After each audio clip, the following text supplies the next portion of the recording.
and welcome to United Church Online. We're so glad that you decided to join us today. If you're new to United Church, we would love to be in touch with you. So why not fill in our Connect card on the link in the description or visit our website for more info. So let's ready our Bibles, notebooks, and pens as we prepare to receive the word together. It is July. Normally we take this time and do a bit of a mid-year recap just to find out if the things we've set out to do in the beginning of the year, how are we doing on that? And so this is about the time where you're going to get a bit of insight as to where we're doing on our vision, where we want it to go. Our vision for the year, the vision theme is reach. So what has reaching been looking like for us this year? Like you heard, you already saw some of the stats. With 173 people saying yes to Jesus, that's an amazing thing. But what are some of the other elements of reaching? There were other things that we set out to do. Are we successful? Where do we need to work? Where do we need to grow? And where can we partner? So that just gives us a bit of an overview as to what we're going to be speaking about. Just before I speak about that, just a reminder for those of you who weren't here last week, I don't know if you realized, but conference tickets have officially gone on sale. So our United Conference happens in October, the first weekend. We've got Pastor Trevor Coleman, our regional leader of our denomination, as well as Pastor Jacob Msipa, a good friend of mine from Builders Church. He's got a campus in Delmas, he's got a campus in Benoni, he's got a campus in Durban, and they're doing an amazing work. Listen, he is phenomenal, apart from the fact that he almost looks like Questa, But he does. I told him that. I was like, this must be confusing for many people. And he goes, yeah, it is. And after this, like, let me pray for you. So... But I mean, apart from that, he's an amazing communicator. And so I look forward to having both of them. Let me encourage you, get yourself a ticket early. We've currently got early bird tickets, it starts at 200, but we've got some family combos. So if you're a family and you've got a wife and children, whatever, you get a discount for that. And if you're inviting someone that's not in church, you also get a discount. So, I mean, South Africans love discounts. Colored people love discounts. Indian people. Yeah. So that's exciting. Cool. Let me continue. So, the theme for the year, the vision for the year was reach. And simply, stemming from Luke chapter 19, verse 10, Jesus speaking, he says, "For the Son of Man has come to seek and save those who are lost." And the beautiful thing about that is, you can ask anybody, what their definition of the church is or what the church should be doing, and every person will give you a different answer. Some people will go back and say, Jesus healed the sick, we need to heal the sick. Some people will say, Jesus fed the poor, we need to feed the poor. But what I love is Jesus defines why he came. He says, the Son of Man came to seek and save those who are lost. That's the primary reason why Jesus did what he did. Listen, everything else is great, but it's just a bonus, right? We get to see people healed all the time at things like prayer night, like tonight. People come forward for needs. We pray for people. Amazing things happen. Listen, we've seen phenomenal things happen. And all of those things, I count that as a bonus, right? Over and above the fact that people get to discover who Jesus is. And so Jesus clearly defines what he has come to do. I've come to seek and save those who are lost. I've come to seek those who are far from God, to bring them closer and bring them closer to the Father so that they can enter a relationship with him. And then, not only does Jesus do that, he then commissions us to do it. He says, okay, now that you've seen me do it, I want you to do the same thing. In Matthew 28, he says, "Go into all the world and make disciples of all nations, teaching them to obey the scriptures. Baptize these new disciples and teach them to obey all that I've commanded them to do. And behold, I am with you until the end." And so Jesus himself says, okay, you've seen me do it, now you do it. Your job is now to seek and save those who are lost. And so you and I are commissioned to reach others with the good news. And so the word reach really is embedded in our vision, in our mission, in what God has called us to do. In fact, when Paul, one of the biblical authors, he writes to Timothy, have a look at how he phrases it. He says, "This kind of praying is good and acceptable and pleasing in the sight of God our Savior, who desires all people to be saved and to come to the knowledge and recognition of divine truth." And so Paul reminds Timothy, he says, hey, remember, God wants everyone to be saved, not just some people. Not just the good-looking ones, not just the smart ones. This is for everyone.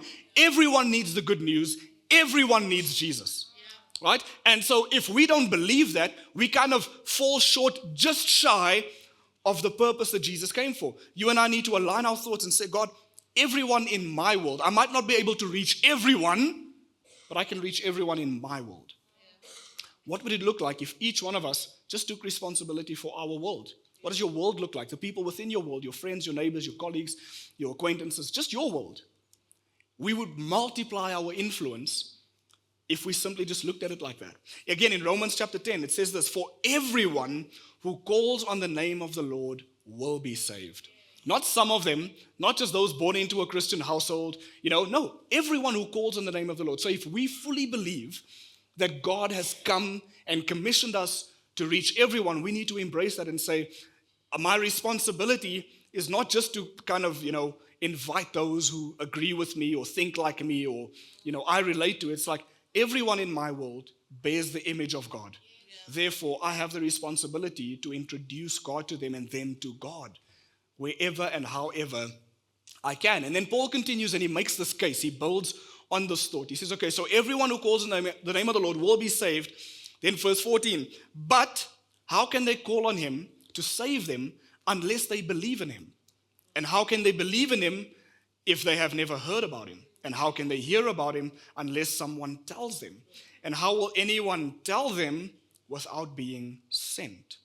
This is why the scriptures say, how beautiful are the feet of the messengers, the messengers who bring the good news. And so Paul builds up this thought and says, it would be nice to think, everyone can be saved, but let's take this thing all the way back to realize somebody needs to do the reaching. Somebody needs to do the inviting. Somebody needs to do the explaining. Somebody needs to share their lives with someone else in order for them to see God working in and through them. And so you and I are commissioned by God, and we are empowered by God, and we are sent by God.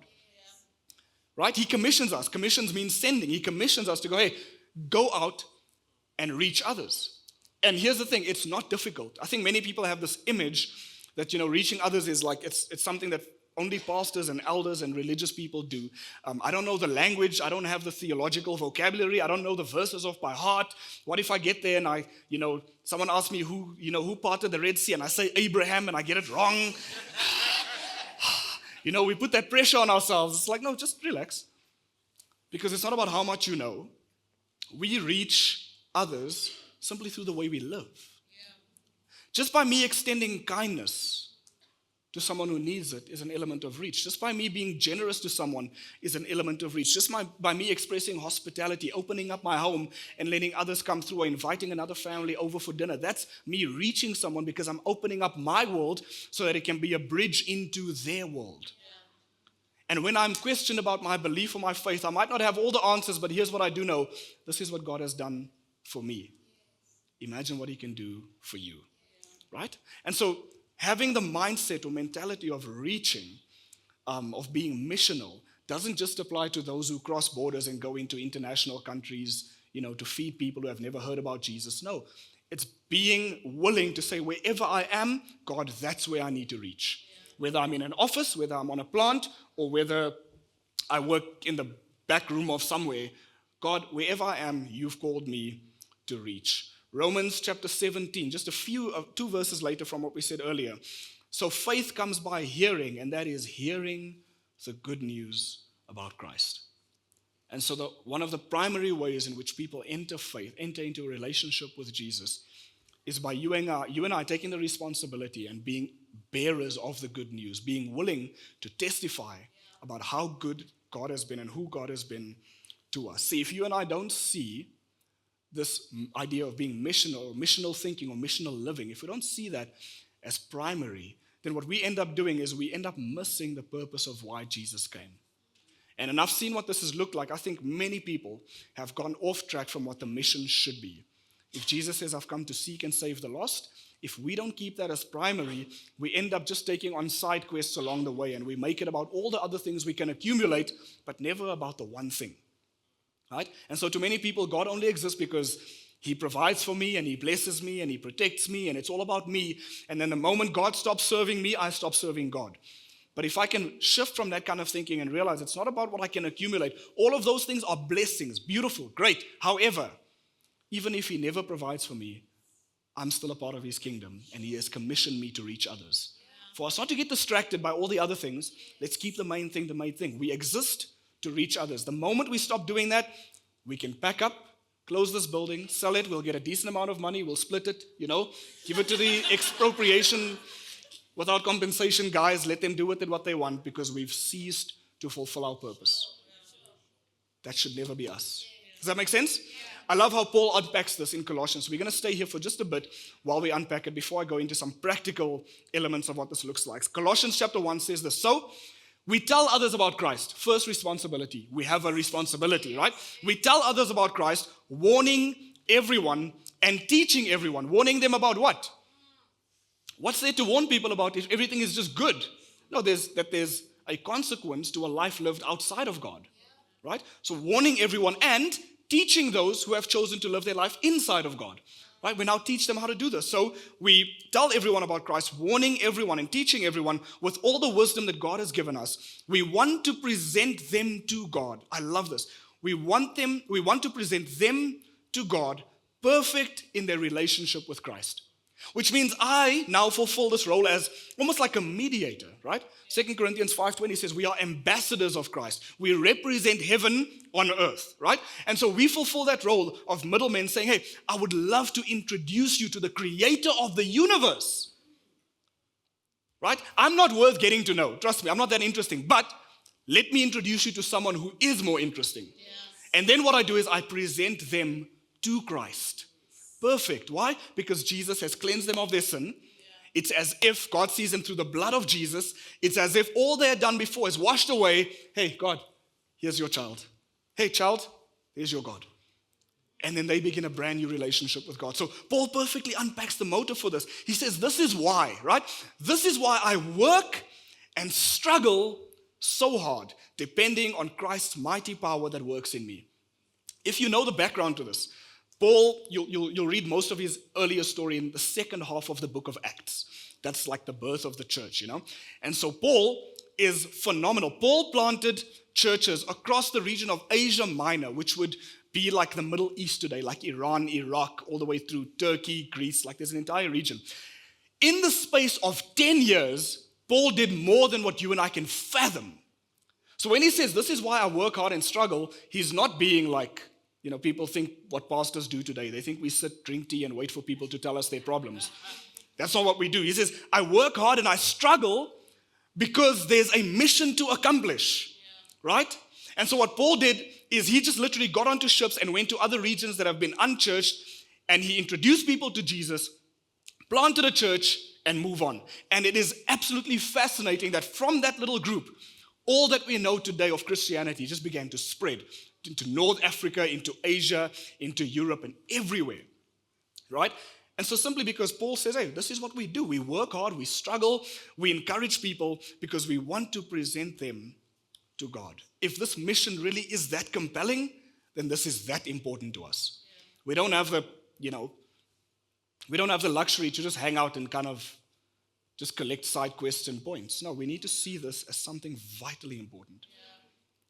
As someone who has experienced this firsthand, where, people always think I'm joking when I say the trajectory for my life before Jesus was definitely prison.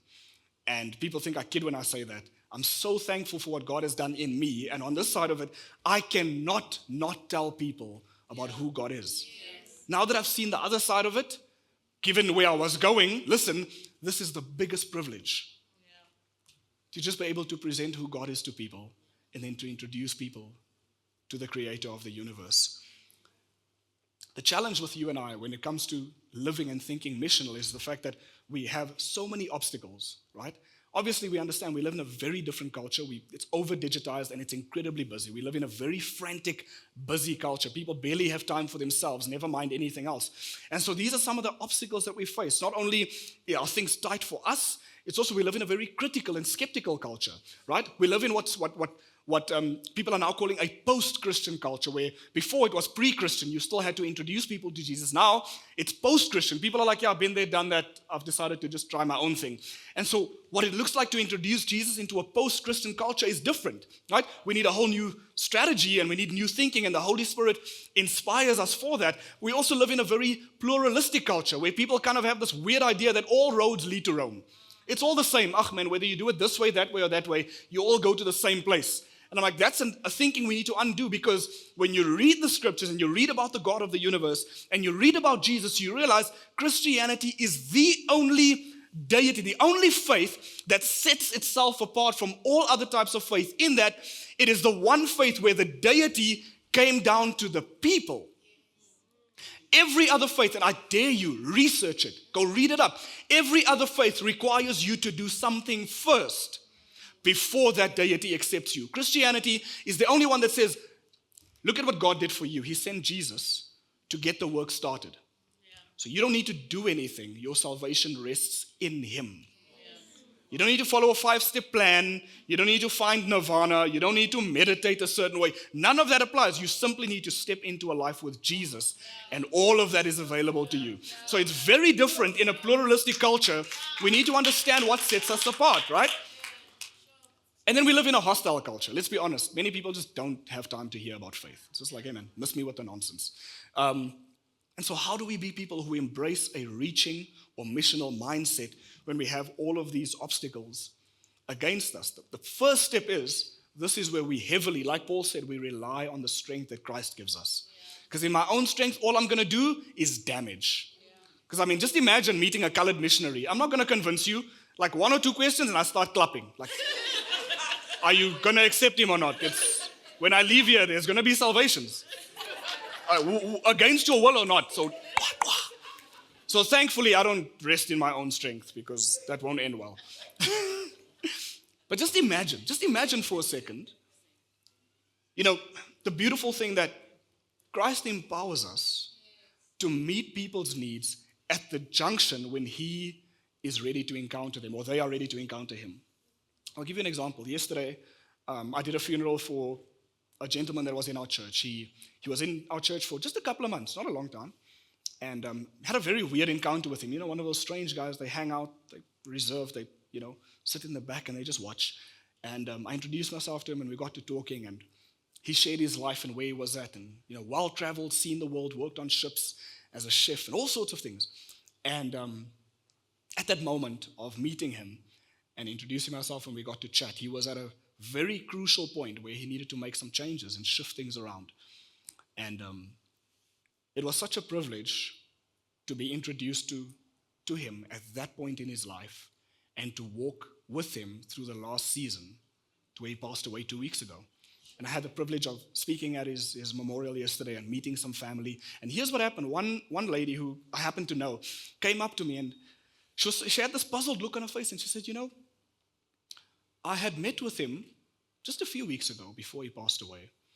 And I didn't know that he was speaking to you regarding faith and that he was seeking and questioning. But now that I recount my last interaction with him, it finally makes sense. You could see something was different. And she began to recall just what was happening, just like what he was like, knowing the person he was before and knowing who he was becoming. For her to have looked at that and said, I now see what was happening in his life. See, for me, that is how we can continue living missionally, is to trust God that He would bring us at the right intersection of someone's life. I don't need to sit and argue. We don't need to convince. We don't need to, spend time fighting on Facebook or Instagram. If you do that, please stop. Just chill. Be cool. Thank you. You don't need to sit and try and convince people on the internet. All you need to do is say, God, may I be an answer to someone's prayer today. May I be an answer to someone's prayer.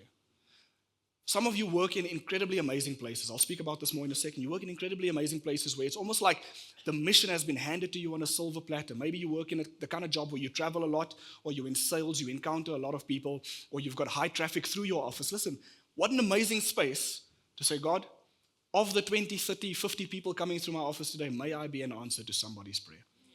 God, of the 20, 30, 50 people I'm visiting to sell a product today, may I be an answer to somebody's prayer. That's what it means to be missional in my thinking. To say, God, whatever it is I'm doing, may you intercept me at the right point so that I can carry your mission. And here's why this is important. Let me help you make sense of this, because I feel like so many people miss the foundations of why we believe what we believe, right? So many people kind of live with this idea that we don't really need to share our faith because I don't want to, shove my religion down people's throat, which is the language people use, which I don't think that's what it is. Here's the thing.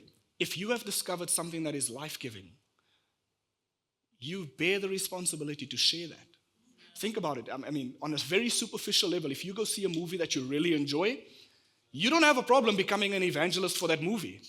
You just walk out and you're like, yo, you need to see, and you start like rattling off the scenes and some of you will even go see it a second time with that friend of yours because you enjoyed it that much. Come, let's go see it again. I'll pay for you this time. I'll pay for both of us, And that's not a problem because why? You discovered something you really enjoyed. How much more with the life in Christ? I discovered something that changed the trajectory of my life. Why would I want to shut up about it? No, it's if I found something that really brings life, I found something that healed my marriage, I found something that shifted my kids. Listen, I'm not going to shut up about it. You're going to get sick of me because here it comes. You know what I mean? Let me give you some really, really practical reasons. Firstly, we believe in being missional because the first thing is this: heaven and hell are not metaphors. They are actual destinations where we will spend eternity. And that reason alone, Paul writes this, he says, the love of Christ compels us. That word compels, it means being moved to action because of overwhelming compassion. I am compelled to do something. I'm not just seeing it and sitting back and saying someone else will sort it out. No, heaven and hell are real destinations. So therefore I am compelled, I am moved to step in and help as many people cross over to the side of life. And obviously we live in a culture that's so liberal that the things that we don't agree with, we just take away. Now people are like, but I don't believe in hell. I'm going to heaven, but I don't believe in hell. I'm like, okay, that makes perfect sense. Meaning that Jesus came to save us from what exactly? Because saving means to rescue someone from possible danger or threat. So what exactly was then the danger or threat we are being saved from? If there is no eternity without Christ. The second thing is this: all eternity is the continuation of how we've chosen to live our life on this side. So should you choose to live your life on this side of earth without God, you spend eternity exactly the same way, without God.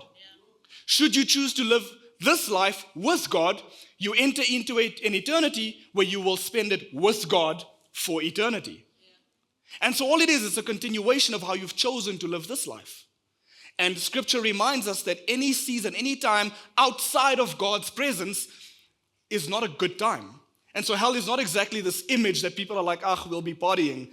It's actually a dreaded time. And that's not what we want for people.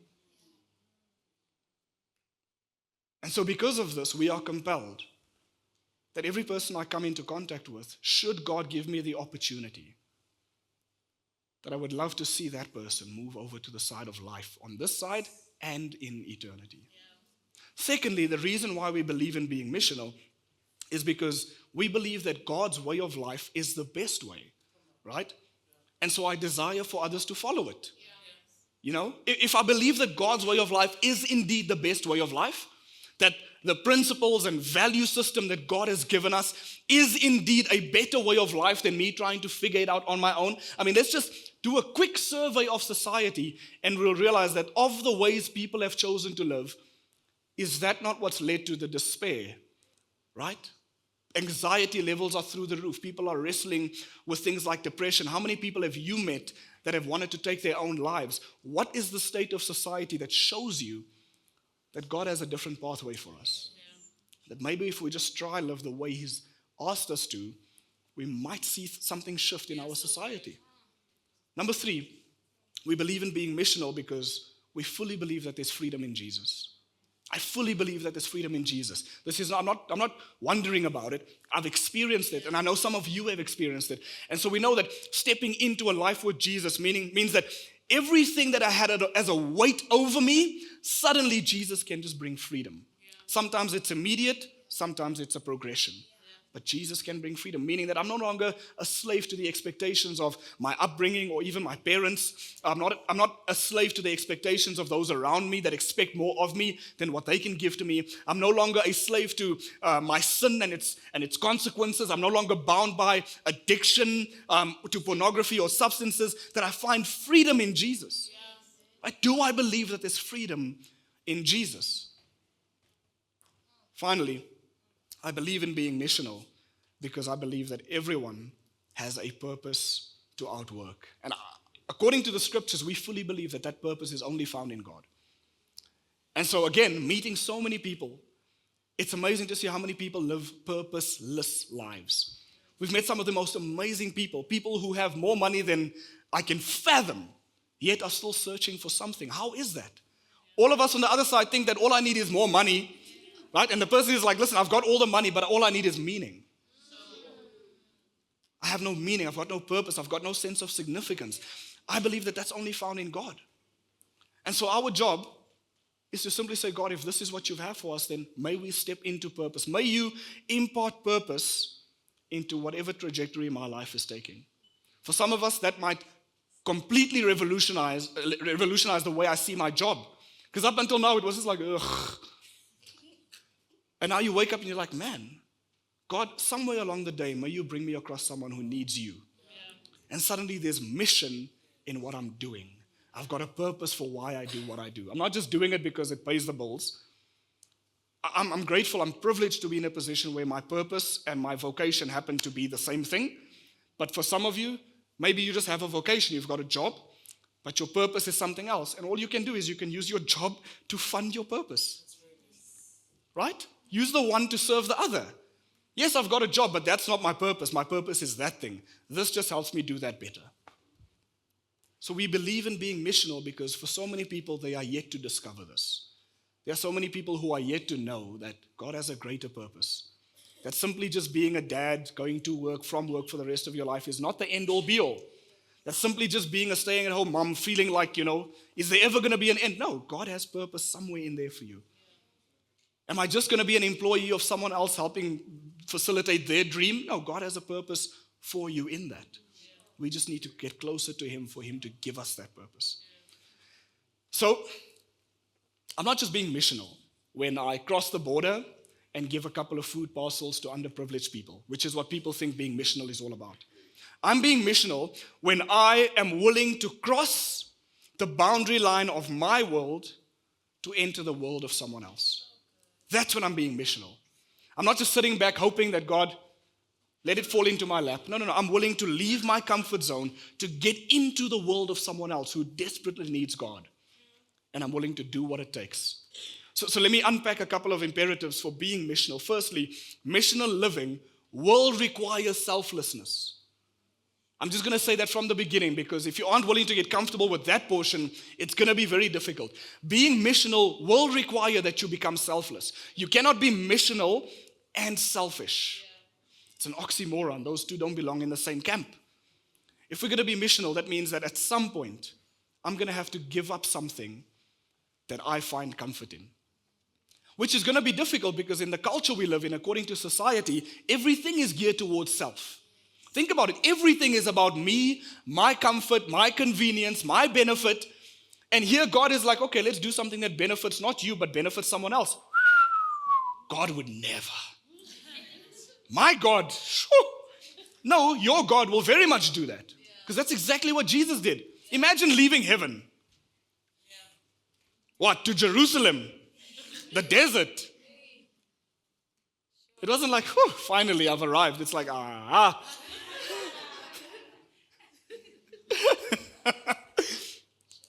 We're going to have to give up our comfort. It's selflessness. And that's the second one we need to. Missional living leads to discomfort. We're going to have to embrace that there's going to be a portion of our lives that's going to be uncomfortable. And I know many of us spend all our time and money trying to be as comfortable as possible. And here God comes along and says, actually, it's the other way around. I want to make you uncomfortable in one or two areas of your life. You know what inspires me the most is I love the fact that by the time you arrive at church, there's been a group of people who's been at church since before 6 o'clock in the morning. And for those of you who know winter, it's still dark.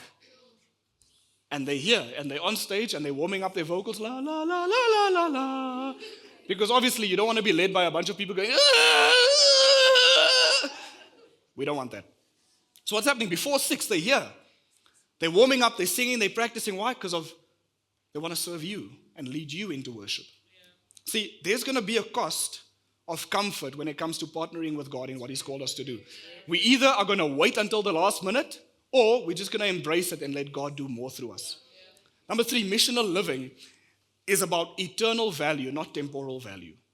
So if we are going to be missional, what's going to need to happen is we're going to need to take our eyes off the temporal, which, because we're South African and because we live in a society that is very comfort-driven, we look at all the temporary things that we hold on to, right? All the things that look so important, but we can do without. And we're going to have to shift our perspective toward the eternal, which means that if me giving up this one thing, let's take for an example, I use Sunday morning because we're all here. Our services are 90 minutes long. That's 1.5 hours. See, for me to give up 90 minutes, listen, for some people that's a big sacrifice. But is my 90 minutes, is my 1.5 hours a week worth it if it means I get to rub shoulders with someone and help usher them into their eternity? What is 90 minutes compared to eternity? Right? And that's just people who come to one service. We've got people who stay for 2 and come to prayer night. That's a lot of hours.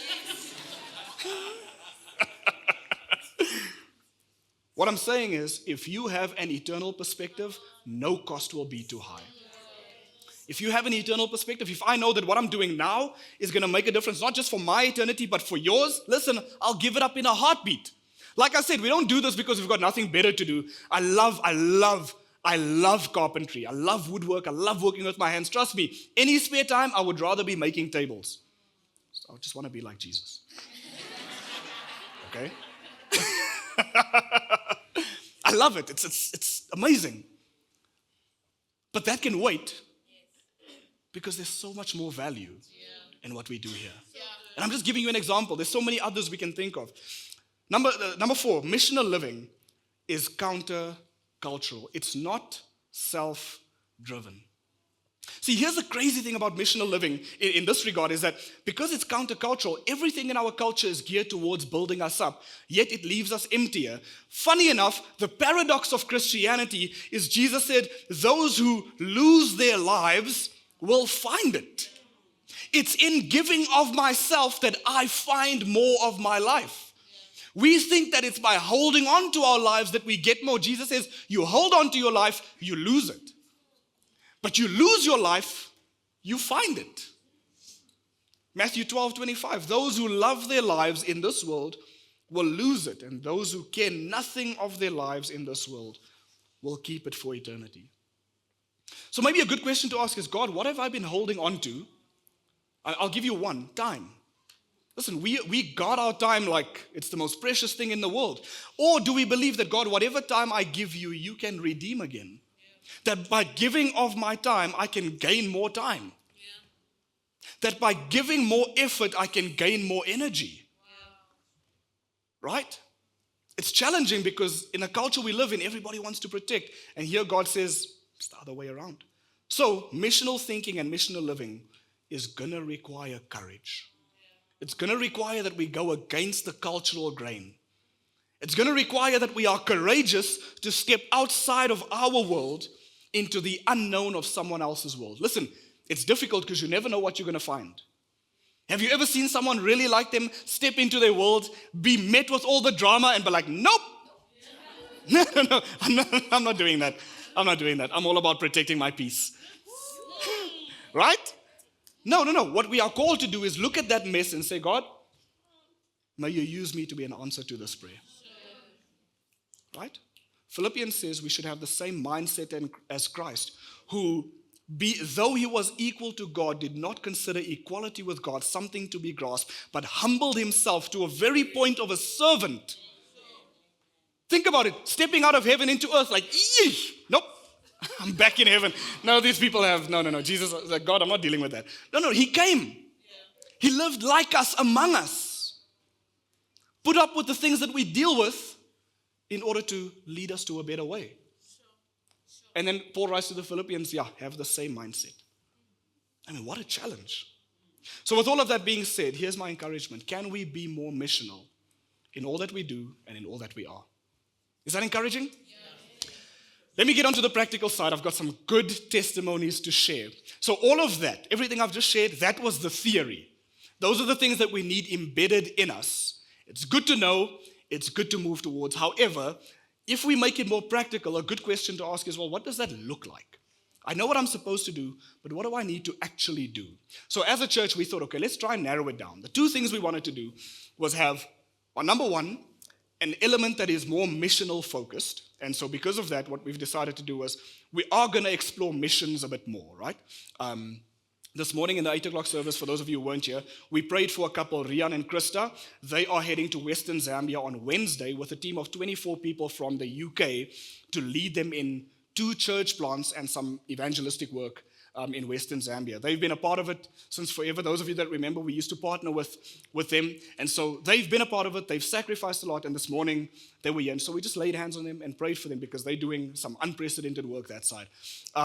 But the journey we've chosen was to partner with the guys from Mozambique and from Lesotho because it's just a little bit closer and slightly more affordable for people. And so those of you from next week, we're going to open up the registrations for the Lesotho mission. If you'd like to be a part of that, we're going to Maseru, and then from Maseru, we're going to Simongkong in the mountains.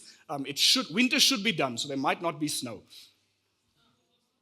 But I can't say for certain. And so we're going to be a part of helping them do what they are already doing on the ground. It's going to be absolutely amazing. And so that's the one part of it. But the second part of it also being more missional in our own communities with the work that we do. So for an example, like the Bags of Hope project that we're busy running, yesterday, one of the family groups already started handing out the bags that they have collected. They hit the streets and they just started handing out and praying for people. Some of them made some scarves and gave them food and scarves. So these are just practical ways to reach people. Listen, it doesn't require a doctorate in theology to gather some food and bless someone, you know? And so those are just a couple of things. And then the second pathway was to embrace the challenge and become more invitational. And that doesn't just mean invite someone to church. What we mean by invitational is simply inviting someone to partner with what God is wanting to do in their lives. Inviting someone to church really is the last step in that transaction. It simply means entering their world, being a friend, walking a journey with them. And should they be at the intersection of faith, now we can move over to a church community. But up until then, God used me to be an answer into their prayers. And so inviting people into purpose, inviting them into maturity, inviting them into the life that calls us to live. Why? Because look at how Jesus did it. He rocks up to the disciples and says, hey, follow me. He doesn't force them. He doesn't Facebook argue them. He just invites them, hey, follow me. And some of them said no. Some of them said yes. He went to the fishermen and said, hey, you fishing, let me teach you how to fish for men. What did he do? He invited them to a life of purpose. I'll teach you how to do what you're doing, but with purpose. You fish for fish, you're going to fish for men. And so simply embrace the challenge of being invitational. Whatever that looks like. Step up in any area that God is calling you to. Like I said earlier, for some of you, you might need to step up and start serving. That might need to be your next step. Embrace it. It's like, but then I have to come an hour earlier. Listen, it's only an hour. Some people come 2 hours earlier. It's sacrifices. And then the second thing, this is what I'm really excited about. We're about to end. I'm really excited for this. So in 2020, most of you know, COVID kind of just sent the world into havoc.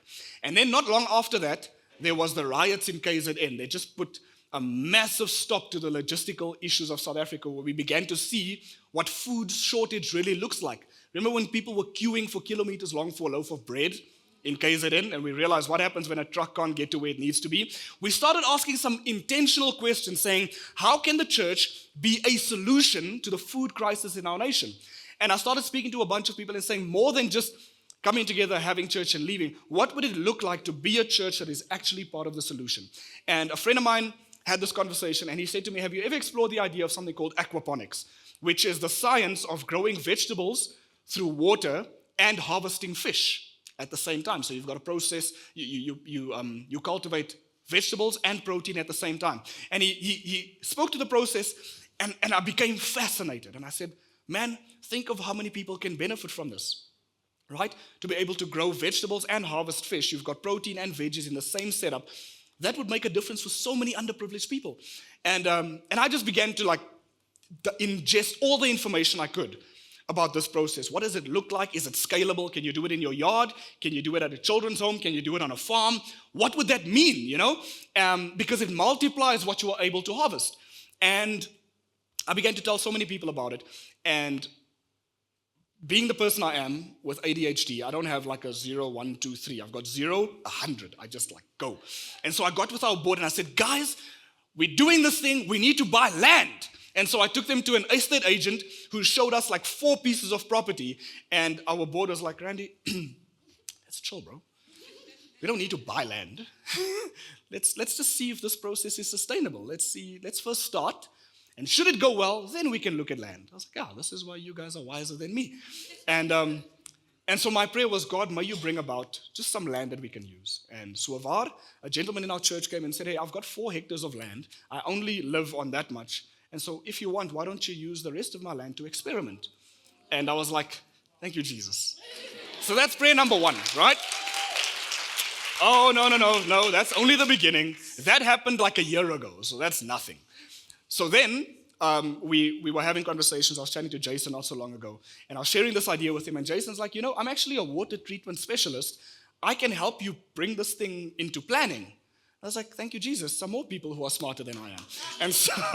And so Jason started drawing out the entire plan for this entire plant, what it would look like. And I said, this is great. This is beautiful. I don't understand what's going on, but well done. Can you then just see where we can source this? And he's like, oh, no, that's not an issue. My company actually has a bunch of tanks and pumps and flow bins that they are wanting to get rid of. Let me hear if they'd be willing to give it to the church. And that week, Jason came. He's like, hey, they said we can have everything. Wow. I was like, come on, that's amazing. So here's the crazy thing. I was sitting there, I was like, wait, man, how much would it have cost us if we bought all of this? I said, Jason, can you do a quick cost analysis on all the equipment that we just got if we were to buy it? Here's the part where that's crazy. Jason said, oh yeah, if we were to buy everything, it would cost 1.35 million rand. I know, there's more zeros than I wanted to hear. And he's like, yeah, they've just given us everything for free. And so last week, Jason spent his whole Saturday carting tanks from his work over to the plot, because this project has just taken off so much quicker than we thought it would. For us, this was a distant dream, right? And somehow, overnight, God has just brought this thing up and brought people around us who simply say, hey, I've got this, I know this, I can do this. And so within the next 6 months, we are hoping to just have something set up and begin the process of harvesting fish and veggies to be able to be a solution to underprivileged people in our community. And so when we said, God, we want to use this year to reach, we had one thing in mind. God is like, oh. So Jason did all the equations and the math, and with everything we have, what it looks like is that off one harvest, we can do about 500 kilograms of fish. That would be about 1,000 fish and 1,000 kilograms of vegetables per harvesting. So just you can do the maths and think. Obviously, that's theoretically. We are yet to still pay school fees and learn some things the hard way. But we're trusting God that that's what we're going to be working towards. We've got some property, we've got some equipment, and now we just need people. So listen, if you are skilled in this area, just be a part of the team. Can I ask you very humbly, because some of us know nothing about farming except the things that Jesus said. And we teach the things that Jesus said to the other people. That's where my job ends, okay? Some of you know a lot more. You're like, oh, I deal with pumps. I can deal with pipes. I can, you know the lingo around the stuff. And so all we need is we're going to put together a team that's going to help us manage and get this project off the ground. And then for those of you on the back end or on the logistics side, if you can say, listen, you guys grow the veggies, I can help you distribute. That's what we're going to need, because it's all great growing all those veggies and then do what with it? Our goal is to be able to have non-profits that we can help and supply to, and have people that we can be able to bless with all of this. And so all I'm saying is that the next 6 months should be looking very interesting in this area. How faithful is God? Yes. Right? To take something that was a very distant dream, and genuine, when I say that, I'm thinking 10 years or so, and just bring it up to a couple of months. And it's incredibly humbling. It's so humbling. And a second bit of feedback before we wrap up is I spent some time with the architect looking at some of the things we've been wanting to do. So for those of you out of the loop, the plan was to remove these pillars from our auditorium, because we know what a challenge they are trying to see the preacher behind a pillar. And so we just wanted to remove them in order to create new room.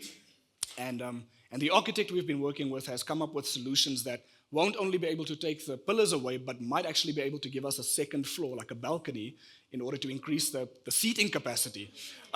Before you celebrate, there's a lot more zeros at the end of this thing than I wanted. No, honestly, I was begging for about 4 million, and then it went up to 8, and it's exactly. Exactly. So before you, woo, okay.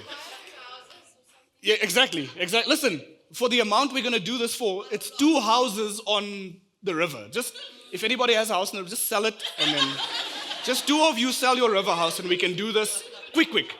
And so all I'm saying is, we are about to embark on a very amazing faith journey as a church. And I am incredibly excited. I'm going to start giving you the details closer towards September when we have everything. Until then, keep praying with us and maybe apply for some tenders, please. Legally. Thank you. Is that all good? We trust that this message was helpful to you. We would love for you to stay in touch. So follow us on our Instagram at United Church SA or contact us on our WhatsApp number. Be blessed.